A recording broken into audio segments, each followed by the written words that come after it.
देखो क्या पूछ रहा है यहाँ पर। बोल रहा है solve the pair of linear equation by substitution method. Substitution method को हिंदी में बोलते हैं प्रतिस्थापन विधि।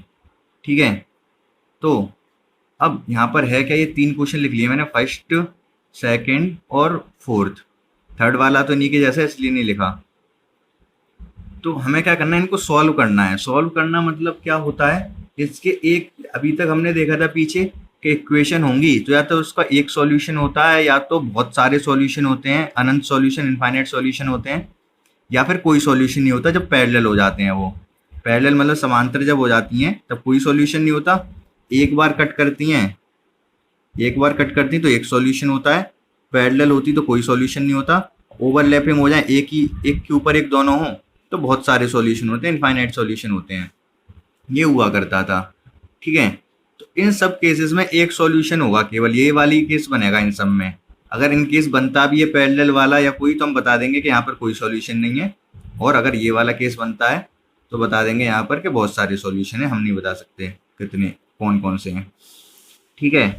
तो ये क्वेश्चन है। अब तो यहाँ तक तो आपको समझ आ गया कर है क्या। हमें फिलहाल अगर ये वाला केस होगा तो एक सॉल्यूशन होगा, एक होगा, तो वो कैसे पता करेंगे ये पता करना है हमको। ठीक है। देखो पहला वाला क्वेश्चन देखो आप, इसमें हम देखते हैं कैसे सॉल्व करना है। सब्स्टिट्यूशन से सॉल्व करना है, ये चीज ध्यान रखना है इस एक्सरसाइज में। सब्स्टिट्यूशन मतलब प्रतिस्थापन, हिंदी में बोलते हैं इसको प्रतिस्थापन। ठीक है। तो करेंगे कैसे वो मैं बताता हूँ। देखो यहाँ पर हमारे पास है क्या, एक एक इक्वेशन है x प्लस वाई बराबर 14 और एक है x minus y equal to 4। तो नीचे वाली इक्वेशन में एक काम करो, x की वैल्यू पता कर लो कितनी है। x की वैल्यू अगर मैं y को उधर ले जाऊं तो 4 तो है ही उधर, y उधर जाके प्लस का हो जाएगा 4 प्लस वाई। इस इक्वेशन को मैं ऐसे लिख सकता हूँ। सॉल्यूशन स्टार्ट हो गया यहाँ से। तो ये बात तो आपको समझ आ गई होगी, कोई कंफ्यूजन नहीं होनी चाहिए। x यहीं का यहीं है, y उधर ले जाके मैंने प्लस 4 कर दिया। अब क्या करेंगे, इस y की वैल्यू, ये आई किससे है, सेकंड इक्वेशन से। ये सेकंड इक्वेशन है ना, सेकंड से आई तो हम इसकी वैल्यू फर्स्ट में पुट कर देंगे। Put value of x in equation first. First में पुट कर दो x की वैल्यू बाई 4 प्लस वाई। तो x की जगह पे क्या है, फर्स्ट इक्वेशन पे लिख देता हूँ, x प्लस वाई बराबर 14 ये है। अब हमारे पास x की जगह क्या है, 4 प्लस वाई रख सकते हैं। तो मैंने रख दिया यहाँ पर 4 प्लस वाई इक्वल टू 14। ठीक है। ठीक है, समझ आ रहा होगा आपको ये तो अच्छे से। तो अब होगा क्या, यहाँ पर ये 2 हो जाएगा, ये 4 उधर आके माइनस का हो जाएगा। तो 2y इक्वल टू कितना आ गया 10 और y इक्वल टू कितना आ जाएगा 5। ठीक है, y की वैल्यू 5 आ गई।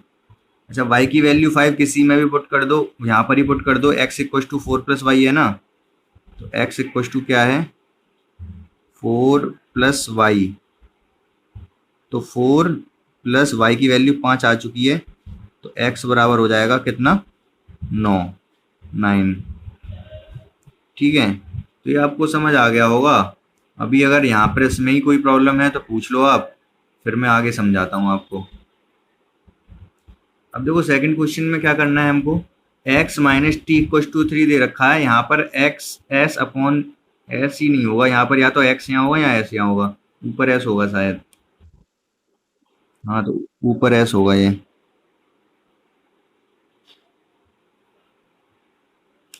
तो यहाँ से देखो, अगर मैं t प्लस 2 को इधर ले जाऊं तो फिर 3 को भी उधर लेके जाना पड़ेगा, तब जाके s की वैल्यू पता चलेगी। समझ रहे हो, इसमें आपको दिख रहा है s की वैल्यू पता करने में थोड़ी दिक्कत आएगी। यहाँ से सीधे सीधे आ जाएगा सॉल्यूशन। फर्स्ट इक्वेशन को लिख दूं मैं s माइनस टी बराबर 3। यहाँ से s की वैल्यू पता कर सकता हूँ कैसे, s इक्वल टू कितना होगा 3, तो यहाँ आई t उधर जाके प्लस का हो जाएगा 3 प्लस टी। ये किसकी s की वैल्यू आ गई, किससे, फर्स्ट इक्वेशन से। तो इसको हम पुट कहाँ में कर देंगे, सेकंड में पुट कर देंगे। Put value of s in equation second में पुट कर दो इसको आप। तो सेकंड क्या, पहले सेकंड लिख दे रहा हूं मैं, s/3 plus t/2 equal to 6, s की वैल्यू 3 प्लस टी यहाँ पुट कर दे रहा हूँ, 3 प्लस टी अपॉन, अच्छा ये पहले इक्वेशन लिख लो, उसके बाद ये वाली लाइन यहाँ पर आनी चाहिए वैसे तो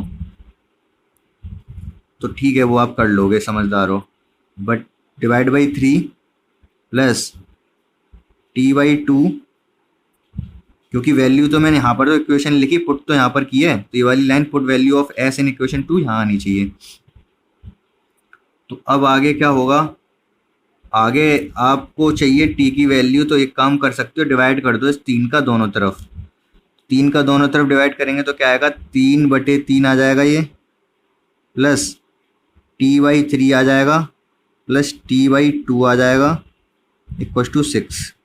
तो ये हो गया 1, ये 1 उधर जाएगा, 6 में से माइनस हो जाएगा, 5 रह जाएगा। इन दोनों में मैं एलसीएम ले लूँगा, इन दोनों में मैंने ले लिया एलसीएम, तो 6 एलसीएम आएगा, 6 से ये 3 से ये 2 बार जाएगा तो 2t आएगा यहाँ पर, और 2 से 3 बार जाएगा तो 3t आएगा। ये उधर जाके 1 उधर जा चुका था तो 6 में से माइनस हो चुका था तो 5 रह गया था। अब होगा क्या, अब ये मैं डायरेक्ट लिख रहा हूँ क्योंकि अब नहीं तो पीछे नीचे बढ़ता चला जाएगा, ये 5t होगा और ये उधर 5t होगा, तो 5 से 5 कट जाएगा, t बराबर 6 आ जाएगा, सीधे सीधे कर लेना आप कैलकुलेट, ठीक है। और t बराबर 6 आ गया तो t की वैल्यू आप पुट कर दोगे कहाँ पर, t की वैल्यू पुट कर दो यहाँ पर, s क्या था 3 प्लस टी था, 6 यहाँ पुट करोगे t की वैल्यू तो 3 प्लस टी 9, तो s कितना आ जाएगा 9, ठीक है। ये भी समझ आ गया होगा, आसान था, ठीक है ना। अब देखो इस ये क्वेश्चन मैंने इसलिए लिख लिया, इसमें पॉइंट बहुत ज़्यादा दे रखे थे, इसलिए मैंने सोचा ये वाला क्वेश्चन लिख लेता हूँ। अब तो आपको यहाँ सब में ही पॉइंट है, ऐसी कोई इक्वेशन है नहीं जिसमें s वगैरह हो, सीधा सीधा x हो तो बाकी सबको उधर ले जाओ, x की वैल्यू मिल जाए। तो अब वो क्या करना पड़ेगा, कोई भी इक्वेशन ले लो, मान लो हम ले रहे हैं कौन सी, फर्स्ट वाली ले लो, 0.2x है प्लस 0.3y है इक्वल टू 1.3 है। ये x की वैल्यू मान लो मुझे चाहिए, तो मैं y को उधर ले जा रहा हूँ, तो 0.2x इक्वल टू हो जाएगा 1.3 माइनस y वाला उधर जाके माइनस होगा 0.3y, ठीक है कि नहीं, ठीक है। अब हमें चाहिए x की वैल्यू, तो ये 0.2 है, ये पहुंच जाएगा डिनोमिनेटर में नीचे, तो x की वैल्यू आ जाएगी आपके पास 1.3, या फिर एक काम कर सकते हो, पॉइंट पहले से ही हटा दो तो आपको ज़्यादा फायदा होगा, क्योंकि पॉइंट से थोड़ी कैलकुलेशन में प्रॉब्लम आएगी फिर आपको। एक काम कर दो, स्टार्टिंग से हटा देता हूं मैं। इन इक्वेशन को आप कैसे लिख सकते हो, देखो सब में एक एक नंबर के बाद पॉइंट है, तो सबके पॉइंट हटा सकते हो। होगा क्या, पॉइंट हटाओगे नीचे 10 आएगा, पॉइंट हटाओगे नीचे 10 आएगा, पॉइंट हटाओगे नीचे 10 आएगा, वो जो 10 इधर उधर से दोनों तरफ से कैंसिल हो जाएंगे। समझ रहे हो, मैं करके दिखाऊं, वो करके ही दिखा देता हूँ। होगा क्या, पहली वाली को लिखूंगा मैं तो 2x/10 लिख सकता हूँ, पॉइंट हटा के नीचे 0 बढ़ जाएगा, इसको 3y/10 लिख सकता हूँ, इसको 13/10, इस तरीके से लिखा जा सकता है पहली वाली इक्वेशन को। अब यहाँ से 10 कॉमन लेके एलसीएम ले लो, ये या तो ये कह सकते हो 10 एलसीएम लोगे तो ऊपर से 2x प्लस 3y बराबर 13/10, 10 से 10 कट जाएगा, तो आया क्या, 2x प्लस 3y बराबर 13, 2x प्लस 3y बराबर 13। ये मैं बता रहा था एक एक के बाद पॉइंट है तो सारे पॉइंट हटा दो, पॉइंट सब कट जाएंगे एक दूसरे से, तो 2x प्लस 3y बराबर 13 आना था ये।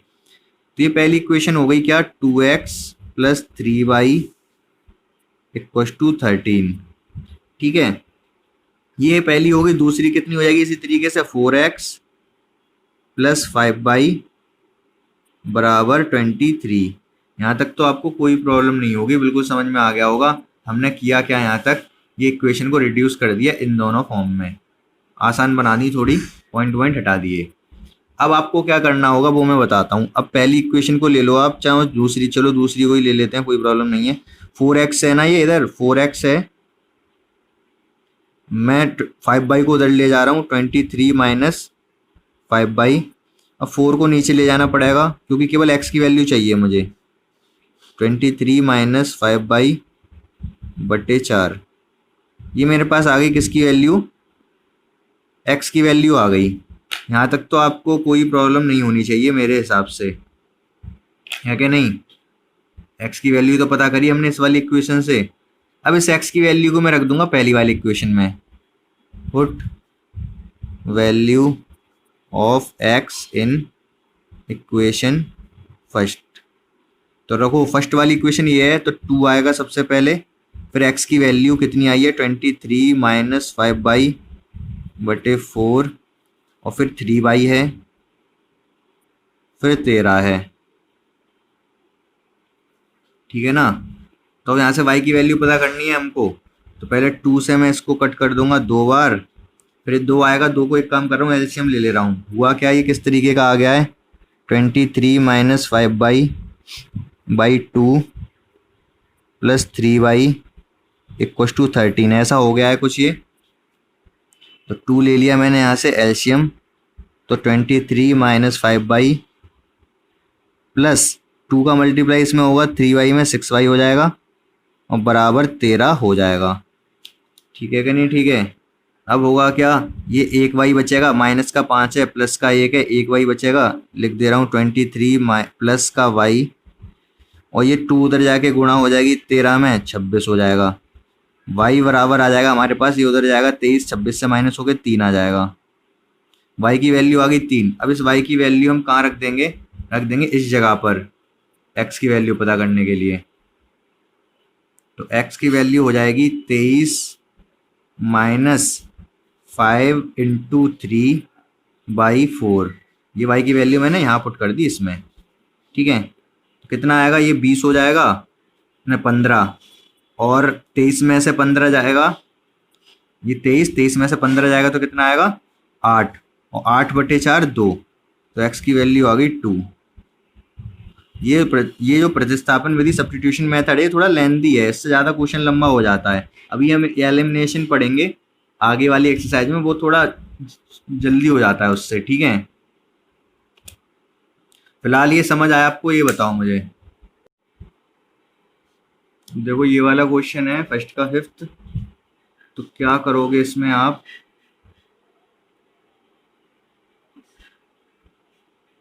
तो इधर वाली मैं नीचे माइनस है ना, तो नीचे वाली में से मैं x की वैल्यू निकालने की कोशिश करता हूँ। सेकंड इक्वेशन को लिखता हूँ √3x √8y इक्वस टू 0। तो √3x उधर जाके ये √8y हो जाएगा, और x की वैल्यू आ जाएगी, ये 3 भी नीचे पहुँचेगा तो 8/3 हो जाएगा, और y, ठीक है, 8 तो था ही, 3 भी रूट के अंदर ही है, तो √8/3y हो गया। x की वैल्यू मैं पुट कर दे रहा हूँ फर्स्ट में। Put value of x in equation first. तो फर्स्ट में पुट करोगे तो वहाँ पर क्या था, √2 था, और √2 के बाद ये x की वैल्यू √2 है, ये √2 लिख दिया। x की वैल्यू क्या आई है, √8/3y, फिर उसके बाद से √3y बराबर 0।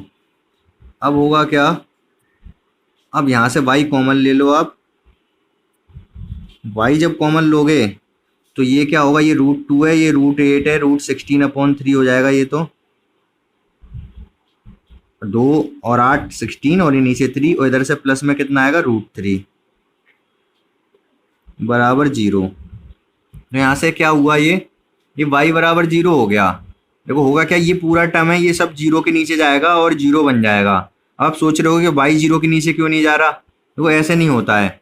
होता क्या है कि यहाँ पर ये नीचे नीचे कोई चीज़ नहीं जाती है। जैसे अगर मैं बोल रहा हूँ x इंटू वाई बराबर 0 है, इस चीज़ का क्या मतलब है पता है आपको, बताएगा कोई मुझे, बोलो बोलो बोलो। नहीं, ये x और y की वैल्यू 0 नहीं है। इसका मतलब है या तो x 0 होगा तभी ये 0 आया। अगर ये x 0 है, y मान लो 10 है, तो 0 इंटू 10 तो 0 ही आएगा।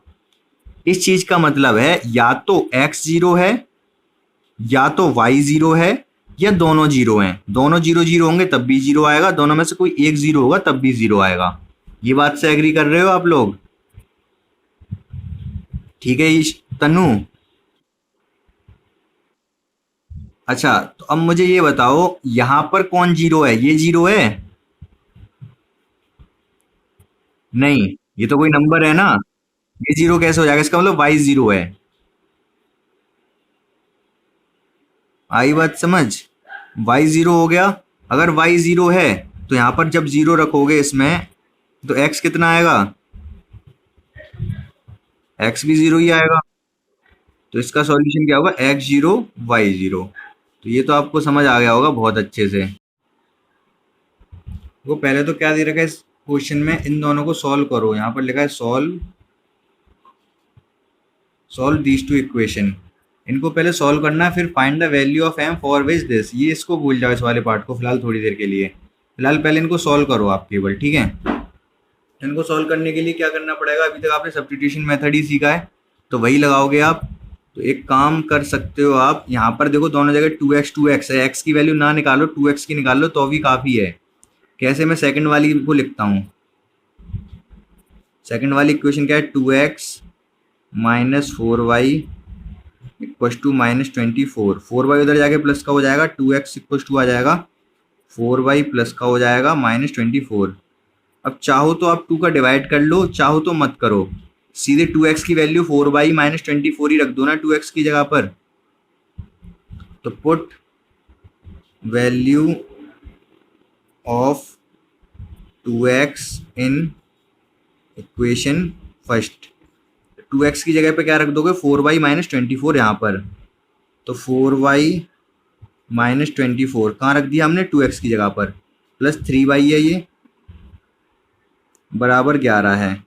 तो 4y 3y 7y हो गया, और ये 24 उधर जाके प्लस हो जाएगा। तो 24 और 11 कितना हो जाएगा? 35। तो y की वैल्यू आ गई यहाँ से 5। y की वैल्यू अगर 5 आ गई तो ये आप पुट कर दोगे कहाँ पर? यहाँ पर। तो x की वैल्यू आ जाएगी। तो 2x इक्वल टू कितना आएगा यहाँ से? 2x इक्वल टू आएगा 4y, 4 इंटू वाई। वाई की वैल्यू कितनी? 5। ये पुट कर दो माइनस 24। तो कितना आया ये? 20। 20 माइनस माइनस का 4 आएगा। तो x की वैल्यू कितनी आएगी? ये 2 से ये 4 कटेगा 2 बार, माइनस का 2। x की वैल्यू आ गई माइनस का 2, y की वैल्यू 5 और x की वैल्यू माइनस का 2। इतना तो आपको समझ आ गया। अब देखो क्या दे रखा है यहाँ पर, find the value of m for which this. m की वैल्यू पता करनी है, ये इक्वेशन से दे रखी है। हम इसको क्या करेंगे? देखो हमें इक्वेशन क्या दे रखी है? y equal to m x plus 3। हम क्या करेंगे यहाँ पर, x और y की जो वैल्यू आई है वो यहाँ पर पुट कर दो, m की वैल्यू पता चल जाएगी आपको। तो पुट कर दो आप, क्या होगा? y की वैल्यू 5 है, m तो m है, x की वैल्यू -2 है प्लस 3 है। तो 3 उधर जाके माइनस का हो जाएगा, 5 माइनस 3, और यहाँ पर -2m है, ये 2 रह जाएगा यहाँ पर, इधर 2 रह गया, -2m। 2 से 2 हो जाएगा कैंसिल, m यहाँ पर माइनस है तो m की वैल्यू आ जाएगी कितनी? -1। तो ये आपको समझ आ गया होगा अच्छे से, नहीं तो पूछो आप। तो क्वेश्चन नंबर 3 के फर्स्ट में क्या 2 नंबर के बारे में बात कर रहा है क्वेश्चन, अब अपनी बुक से पढ़ लो। तो क्या है, 2 नंबर दे रखे हैं, वो बताता हूँ क्या दे रखा है। पहले मैं लेट कर ले रहा हूँ, let first number x and second number y। First को मैंने x, सेकंड को y लेट कर लिया। अब उसमें बोला है डिफरेंस ऑफ 2 नंबर इज 26। इन दोनों का डिफरेंस, अंतर इन दोनों का कितना? 26 है। तो ठीक है, अकॉर्डिंग टू क्वेश्चन हमको दे रखा है x माइनस वाई, क्या दे रखा है? 26 दे रखा है। हमने लेट कर लिया कि बड़ा नंबर x है, छोटा y है, तभी तो x माइनस वाई लिखा। वैसे डिफरेंस लिख रखा है, डिफरेंस का मतलब तो साइन कुछ इस तरीके का होता है, लहराता हुआ इस तरीके का, लेकिन हमने x को बड़ा मान लिया तो x माइनस वाई लिख सकते हैं। तो पहली कंडीशन तो यही दे रखी है कि दोनों का अंतर 26 है, और दूसरी कंडीशन दे रखी है कि पहला वाला नंबर दूसरे वाले का 3 गुना है, 3 टाइम्स है। तो again according to question second condition, first condition क्या है? उसमें दे रखा है x और y है मान लो, अब मैं यहाँ इक्वल लगाना चाह रहा हूँ इनके बीच में, और ये कह रखा है कि ये 3 गुना है इसका, तो कैसे मैं इक्वल लगा पाऊंगा? इसमें 3 का मल्टीप्लाई होगा कि इसमें y में होगा? हाँ y में होगा। क्यों? क्योंकि ये तो ऑलरेडी 3 गुना है। अगर मान लो मैं 30 लिख दूं और 10 लिख दूं, अब ये तो पहले से ही 3 गुना है, तो इसमें 3 का गुणा थोड़े ना करेंगे, छोटे वाले में करेंगे 3 की गुणा, तभी तो बराबर होंगे ये। तो ऐसे ही y छोटा था x बड़ा था, तो y में हमने 3 की मल्टीप्लाई कर दी। अब हमें सब्स्टिट्यूशन मेथड लगाना, तो बहुत बहुत आसान हो गया क्वेश्चन। x की वैल्यू 3y सीधे पुट करो इसमें, तो ये 3y हो जाएगा। यहाँ पर पुट लिख दो, put value equation first, equation second, put value of x in equation first. First वाले में पुट कर दो, तो x की जगह पे 3y पुट कर दोगे, 3y minus Y equals to 26, तो 2y equals to 26, y equals to 13। y अगर 13 होगा तो x कितना हो जाएगा? 3 की गुणा हो जाएगी, x बराबर हो जाएगा 39। तो यही दोनों नंबर हैं, एक 39 है, एक 13 है। हो गया ये क्वेश्चन खत्म। सेकंड बताओ क्या है? तो सेकंड में क्या दे रखा है? सप्लीमेंट्री एंगल दे रखे हैं, ठीक है। संपूरक कोण है, सप्लीमेंट्री एंगल के बारे में कुछ बात कर रहा है। तो आपको पता है सप्लीमेंट्री एंगल होते क्या हैं? सप्लीमेंट्री एंगल होते हैं जिनका सम 180 होता है, सम 180। दो अगर एंगल सप्लीमेंट्री है तो उनका सम 180 होता है। तो अब हम क्या करेंगे इसमें, इसमें एक एंगल दे रखा है 18 ज़्यादा है दूसरे से, तो हम लेट कर लेंगे, let first angle equal to x and second, ये सब आपको लिखना नहीं है, आपका क्वेश्चन यहाँ से शुरू होगा, सेकंड इक्वल टू वाई। अब ये x और y दे रखा है, तो हमको क्या पता है? वी नो, हिंदी में लिख दोगे हम जानते हैं। क्या जानते हैं हम? कि x प्लस वाई बराबर होगा 180, ठीक है। ये हमको पहले से ही पता है क्योंकि सप्लीमेंट्री एंगल है, संपूरक कोण है। और अकॉर्डिंग टू क्वेश्चन के अकॉर्डिंग क्या दे रखा है कि पहला वाला दूसरे से 18 ज़्यादा है, तो x इधर लिख लिया मैंने, y इधर लिख लिया।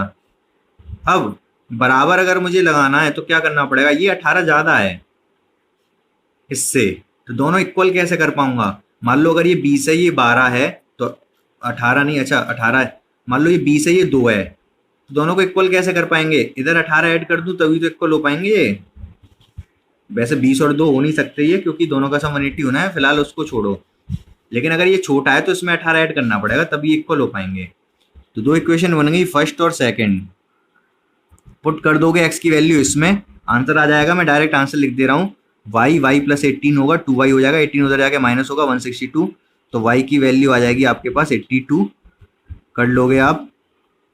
और y की वैल्यू 82 आ गई, तो 82 यहाँ पर पुट कर दोगे, तो x की वैल्यू आपके पास आ जाएगी कितनी? 82 माइनस करोगे तो 98 नहीं, 82 आप माइनस 81 होना चाहिए। ये कितना? 162 आया था, हाँ 81 इससे माइनस करोगे आप 180 से, तो ये 99 आ जाएगा। तो ये आंसर हो जाएंगे आपके, ठीक है। चेक कर लेना, और समझ तो आ ही गया होगा। y की वैल्यू यहाँ पुट करोगे, इतनी देर से वही करते आ रहे हैं, तो हो जाएगा ये। नेक्स्ट क्वेश्चन बताओ आप।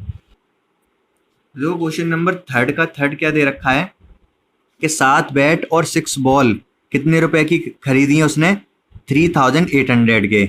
और फिर दूसरी बार 3 बैट खरीदे हैं, 5 बॉल खरीदी हैं, कितने के? 1750 के। तो यहाँ से हमें पहले इक्वेशन बनानी पड़ेगी, इक्वेशन बनाने के बाद सॉल्व कर देना होगा। और सॉल्व करके पूछ क्या रहा है? एक बैट और एक बॉल की कॉस्ट पूछ रहा है। और वैसे भी जब भी हम लेट करते हैं तो एक एक का ही लेट करते हैं। अगर ना भी पूछा होता, इसने कुछ और भी पूछा होता, तो एक का ही लेट किया जाता है, आप ध्यान रखना हमेशा। हम क्या लेट कर लेंगे, क्या कह रहे हो? देखो आसान है, आप कह रहे हो तो मैं जल्दी जल्दी कर देता हूँ। तो पहले हमें लेट करना पड़ेगा, let cost of 1 bat equal to x और 1 बॉल की y, ठीक है। ये आप पूरा लिख लोगे। तो अब क्या 7, एक बैट x का है तो 7 कितने के होंगे? 7x के। और 6 बॉल कितनी होंगी 6y की, इक्वल टू कितना आएगा 3800। और दूसरी वाली कंडीशन के अकॉर्डिंग लिखोगे आप अकॉर्डिंग टू कंडीशन ये वाला, फिर according to condition second, 3 bat तो 3x के, 5 बॉल तो 5y की, और कितने रुपए हैं 1750। सब्स्टिट्यूशन मेथड लगाना है आपको यहाँ पर।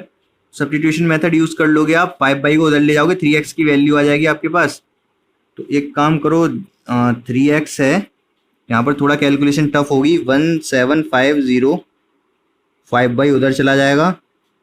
अब x की वैल्यू चाहिए हमें, क्योंकि x की वैल्यू इस वाले में पुट करनी है फर्स्ट वाले में। तो देखो 3x तो पुट कर नहीं सकते, तो x की निकालनी पड़ेगी आपको। x की वैल्यू कितनी आ जाएगी यहाँ से 1750 माइनस 5/3, ये x की वैल्यू आ गई। ठीक है, इस x की वैल्यू को पुट कर देंगे हम इक्वेशन फर्स्ट में।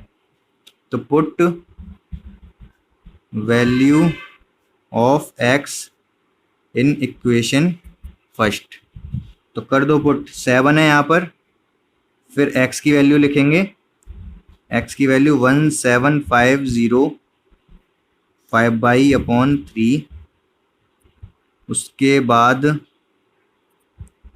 6y, उसके बाद 3800, ये आ गया। अब इसको हमें करना है सॉल्व, तो कर देंगे। 3 नीचे है, 3 तो एलसीएम में आ जाएगा, 7 है ऊपर, 7 का मल्टीप्लाई होगा इसमें, लेकिन कर लेंगे बाद में, करते हैं 1750 माइनस 5/, और 3 की मल्टीप्लाई हो जाएगी, 3 एलसीएम लिया तो 6 में, तो 18y, और ये 3 जो एलसीएम है अभी तो यही है 3800, आप फिर इधर जाके मल्टीप्लाई हो जाएगा अभी। अब हम मल्टीप्लाई कर देना 7 का भी, तो 71750, और 7 का 5/, में होगा तो माइनस 35/, प्लस 18y, और 3 का मल्टीप्लाई इसमें होगा तो 0, और चलो 3 इंटू ही लिख दे रहा हूँ, 3 इंटू 3800। y कितना हुआ, ये 18 है, ये माइनस 35 है, और ये 18 है प्लस का, तो माइनस में कितना आएगा 17। ठीक है, 17y आएगा माइनस का, तो उधर ले जाऊंगा मैं, प्लस कर लूंगा। और ये 7 इंटू कितना है, 7 इंटू 1750, और उधर से माइनस इधर आ जाएगा, 3 इंटू 3800 इक्वल टू 17y बचा था माइनस का, वो उधर जाके प्लस का हो जाएगा। अब 17 से डिवाइड करना है। ठीक है, तो आप ये 17 से डिवाइड तो होगा नहीं, 17 से ये भी डिवाइड नहीं हो रहा है, और 17 से ये भी नहीं होगा, आपको पूरी कैलकुलेशन करनी पड़ जाएगी। y की वैल्यू निकालने के लिए आपको क्या करना पड़ेगा, y इधर है, ये 17 है, तो इसका मल्टीप्लाई कर लेना, जो भी आएगा 7 into 1750 minus 3 into 3800 divide by 17, जो मल्टीप्लाई हो रहा है वो डिवाइड में चला जाता है। तो कैलकुलेशन अच्छे से करना, आंसर गलत नहीं आएगा आपका अगर सही से करोगे तो। अगर और कोई प्रॉब्लम हो तो पूछ लेना, मुझसे कर लेना। y की वैल्यू यहाँ से सॉल्व करके इसमें पुट कर देना, तो आंसर आ जाएगा x और y दोनों का। 1 बैट और 1 बॉल का कॉस्ट आ जाएगी ये। आ रही है बात समझ, कर लोगे ना इतना। ठीक है, तो देखो क्वेश्चन नंबर 3 का 4th में क्या पूछा गया है वो मैं समझाता हूँ आपको। ये दे रखा है, एक बंदा 10 किलोमीटर जा रहा है तो 105 रुपये देने पड़ रहे हैं टैक्सी के। 15 किलोमीटर दूर जाएगा तो 155 रुपये देने पड़ेंगे। 25 किलोमीटर जाएगा तो कितने देने पड़ेंगे। अब ये क्वेश्चन तो देखने में सीधा सीधा लग रहा है, लेकिन इतना सीधा है नहीं। वो कह रहा है यहाँ पर कि एक यहाँ पर फिक्स्ड चार्ज है और उसके बाद पर किलोमीटर चार्ज है। क्या मतलब है इसका वो मैं समझाता हूँ आपको। जैसे मान लो आप टैक्सी में जा रहे हो, ठीक है, तो टैक्सी वाले ने किस तरीके से भाड़े रख रखे हैं वो मैं समझाता हूँ आपको। मान लो फॉर एग्जाम्पल के लिए बता रहा हूँ, कहीं और बता देता हूँ किसी और पेज पर। एक सेकेंड, इधर बता देता हूँ। तो है क्या यहाँ पर, मान लो वो टैक्सी वाला आपसे ये कह रहा है कि अगर आप 1 किलोमीटर तक जाओगे, ठीक है, तो 1 किलोमीटर के 5 रुपए देने पड़ेंगे आपको। 1 किलोमीटर जा रहे हो क्योंकि, और 10 रुपए तो आपको देने पड़ेंगे। ठीक है, ये तो फिक्स चार्ज है। आप एक बार उसकी टैक्सी में बैठ गए तो 10 तो देने ही देने हैं। बाकी 1 किलोमीटर के 5 रुपए के हिसाब से देना है। मतलब अगर आप जा रहे हो, मान लो 5 किलोमीटर जा रहे हो, तो इसके अकॉर्डिंग बताओ कितने रुपए देने पड़ेंगे आपको दुष्यंत?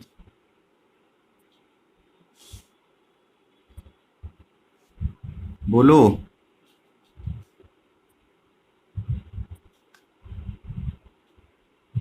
हाँ ठीक है, 35 देने होंगे। क्यों? क्योंकि 10 रुपए तो फिक्स्ड चार्ज है, और 1 किलोमीटर के 5, तो 5 किलोमीटर के 25, ठीक है कि नहीं? तो 10 फिक्स्ड चार्ज, 25 जाने के, तो 35 देने पड़ेंगे। ये कंडीशन चल रही है यहाँ पर। इतना अगर आपको समझ आ गया तो बस क्वेश्चन है आसान। तो यहाँ पे दोनों चीज हम लेट कर लेंगे। क्या लेट कर लेंगे? Let fixed charge, fixed charge हमने एक्स लेट कर लिया, और चार्ज, चार्ज तो लिखा ही नहीं मैंने, और चार्ज फॉर पर किलोमीटर, पर किलोमीटर चार्ज है वाई। हर 1 किलोमीटर के वाई रुपए देने पड़ रहे हैं। फिक्स्ड चार्ज जो है वो एक्स है। तो आप मुझे बता दो 10 किलोमीटर के कितने रुपए देने पड़ेंगे उसको? फिक्स्ड चार्ज तो देना ही पड़ेगा एक्स रुपए, और 10 किलोमीटर के देने पड़ेंगे 10 वाई, जो कि दे रखे हैं हमें 105। ये अकॉर्डिंग टू क्वेश्चन हो गया, इक्वेशन 1 बन गई है। दूसरा क्या कह रहा है? 15 किलोमीटर के 155। तो फिर 15 किलोमीटर भी जाएगा तो फिक्स चार्ज तो देना ही पड़ेगा, प्लस 15 किलोमीटर के हिसाब से वाई के हिसाब से 15 वाई देना पड़ेगा, और ये आ गया हमारा 155। तो बस क्वेश्चन हो गया बहुत आसान। अब आपको करना क्या है इसमें? बस x की वैल्यू निकाल के दूसरे में पुट कर देनी है।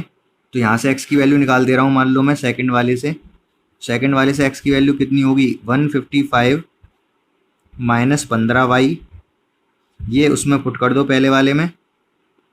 मैं लिख नहीं रहा, बस आप लिख लेना। 155 माइनस 15 वाई, और 10 वाई तो ऑलरेडी है ये मैंने ये वाली वैल्यू यहाँ पुट कर दी x की जगह पर, और ये 105 माइनस का 5 वाई आएगा, ये उधर जाके प्लस का हो जाएगा, 105 इधर आके माइनस का हो जाएगा, 50 रह जाएगा, उधर 5 वाई रह जाएगा, और वाई बराबर 10 आ जाएगा। पर किलोमीटर चार्ज है आपका 10 रुपये, और वाई की वैल्यू आप किसी में भी पुट कर दो, यहाँ पुट कर दो तो एक्स की वैल्यू मिल जाएगी। एक्स कितना होगा? 155 माइनस 15 गुणा 10, ये वाई की जगह पर रख दिया। 15 की 10 से 105 होगा, और ये हो जाएगा 150, 155, 5। तो फिक्स्ड चार्ज 5 है, और पर किलोमीटर चार्ज 10 है। जो मैंने उधर एग्जाम्पल लिया था उसमें उल्टा हो गया आंसर के अकॉर्डिंग। समझ आ गया होगा आपको, लेकिन क्वेश्चन इजी था, ठीक है? क्लियर है ना? तो देखो क्वेश्चन नंबर 3 का 5th क्या दे रखा है कि एक फ्रैक्शन है, ठीक है? उसमें क्या है, अगर उसके न्यूमरेटर डिनोमिनेटर में 2 ऐड कर दें तो वो 9/11 हो जा रहा है। अच्छा, फ्रैक्शन होता कैसा है ये बताओ मुझे पहले तो जल्दी से। तो होता क्या है, P/Q की फॉर्म में होता है फ्रैक्शन, या x/y भी बोल सकते हो। तो पहले तो मैं लेट कर ले रहा हूँ, होता जैसा है उसी को लेट कर ले रहा हूँ। Let numerator equal to x and denominator y। तो फ्रैक्शन कितना हो जाएगा? x/y। ये हर होता है, नहीं ये अंश होता है, ये हर, न्यूमरेटर अंश और डिनोमिनेटर हर, ठीक है? तो फ्रैक्शन बन गया हमारा x/y। यहाँ तक तो हमने लेट किया है, ये तो करना ही पड़ता हमें, यहाँ तक तो कोई टेंशन नहीं है, ठीक है? अब देखो तो ठीक है, न्यूमरेटर अगर x है, डिनोमिनेटर y है, तो x/y फ्रैक्शन होता है, ये तो आपको पता है, ठीक है? तो अब क्वेश्चन में और क्या दे रखा है कि हम न्यूमरेटर डिनोमिनेटर अंश और हर में अगर दो दो जोड़ दें तो ये भिन्न हो जाती है, फ्रैक्शन हो जाता है 9/11। तो है क्या कि अगर मैं न्यूमरेटर में भी 2 ऐड कर दूं और डिनोमिनेटर में भी 2 ऐड कर दूं तो ये 9/11 हो जाता है। ये दे रखा है तो कोई प्रॉब्लम ही नहीं है, दे रखा है तो बस जो कह रहा था वही हमने किया है। न्यूमरेटर में 2 ऐड किया, डिनोमिनेटर में 2 ऐड किया, 9/11 हो गया ये। अब हमें लेकिन बनानी है इक्वेशन। तो क्रॉस मल्टीप्लाई कर देंगे हम यहाँ पर। तो क्रॉस मल्टीप्लाई इसमें होगा 11x+2 हो जाएगा ये, और 9y+2 हो जाएगा। तो कितना हुआ 11x, उधर से 9y इधर ले आ रहा हूँ मैं, 9y हो जाएगा ये आके इधर, और क्या होगा ये 18 होगा, ये 22 होगा। तो 22 उधर जाके माइनस का हो जाएगा, -4 आ जाएगा ये क्वेश्चन नंबर 1 हो गई।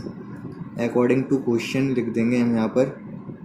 आगे क्या है अकॉर्डिंग टू क्वेश्चन, आगे बोल रहा है कि अगर हम 3 ऐड कर दें, न्यूमरेटर में 3 ऐड कर दें और डिनोमिनेटर में भी 3 ऐड कर दें, तो फ्रैक्शन हो जा रहा है 5/6। ठीक है, तो बस तो यहाँ पर भी क्रॉस मल्टीप्लाई कर देना हमको। तो क्या होगा 6 इधर जाएगा, 6x+3 और इधर 5y+3। ठीक है, तो ये हो गया 6x। एक काम करता हूँ, मुझे x की वैल्यू निकाल के इसमें सब्स्टिट्यूट करनी पड़ेगी, तो x की वैल्यू निकाल देंगे यहाँ से, +18 हो जाएगा ये 5y प्लस का 15। तो मैं 6x इधर ही रखता हूँ, 18 को उधर ले जाता हूँ, तो ये हो जाएगा 5y और -3, क्योंकि 18 उधर जाके माइनस का होगा। तो x कितना हो जाएगा यहाँ से 5y -3/6। ये x की वैल्यू आ गई हमारे पास। ठीक है, ये अगर x की वैल्यू आ गई तो हमें क्या ये पुट कर देंगे हम x की वैल्यू किसमें, इक्वेशन नंबर फर्स्ट में।